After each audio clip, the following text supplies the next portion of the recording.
Dear God, please, God, save me. Temptation lurks around every corner. My spirit and soul seem lost in it. If I pray as a good boy should, would you remove these evil thoughts? Why must I spend night after night crying my eyes out? My tears pouring from my eyes as torrential rain, drowning my being until the crashing waves drag me out to sea. I feel lost and empty. How could this happen? Have I not followed your word? Am I not good enough? I can't be gay like the kids at school call me. There's no way. Please, for my family, remove these impure thoughts so I can join them in heaven. Because what would the Porter triplets be like without me? Twins? In our class alone, we have 18 sets of twins. But everyone knows me and my sisters are the only set of triplets. Dear God, why, God, have you abandoned me? It seems no matter how many times I repent or pray, the thoughts come back. Will I ever be free? The summer camps devoted to you, they work sometimes, for a day or two at the most. It seems even constant praise has its expiration date. Why can't I be normal and have these thoughts about girls? It seems I spend every moment of every day trying to convince myself and others that I'm straight. Everything I do to hide what I feel. I hide in my cocoon of preppy clothes and fake emotions, hoping no one sees who I am under the surface. If I dress and act normal, will it come true? All I know is I can't hide forever. The pain gets harder and harder to bear by the second, leading me closer to the breaking point. Can you not alleviate this pain? Dear God, where, God, were you?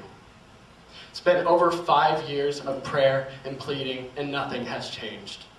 Where were you when I had to choose between boarding school and a contract never to see my best friend again?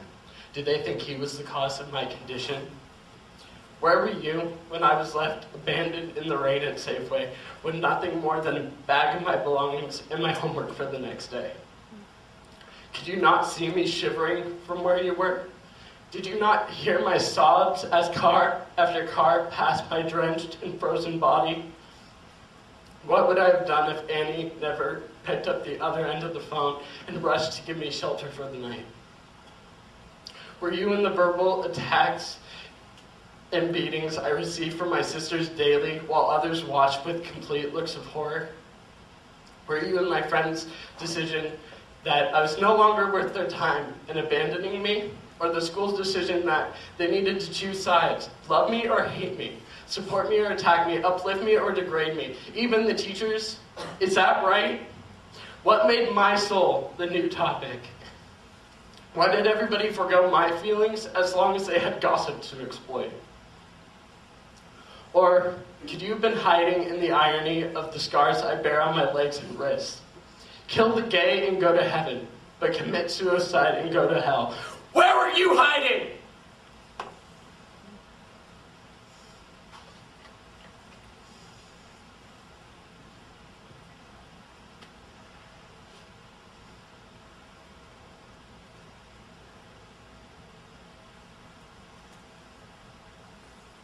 Dear God, how, God, could I have ever hated myself?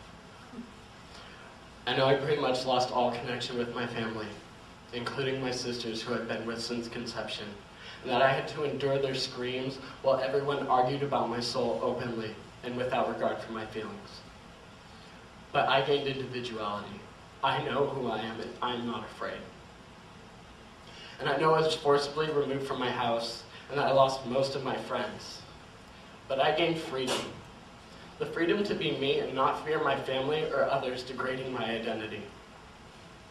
And I know I spent 5 years torturing myself, and until a year after coming out, I was unable to verbally admit that I was gay because I was ashamed of who I was. I had to use notes to express my identity to everyone. But overall, I gained self-pride. I have the ability to walk down the street with my head held high and a rainbow on my backpack and not fear other people's reactions.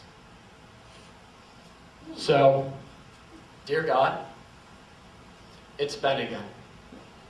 If you can hear me, if you're even there, thank you.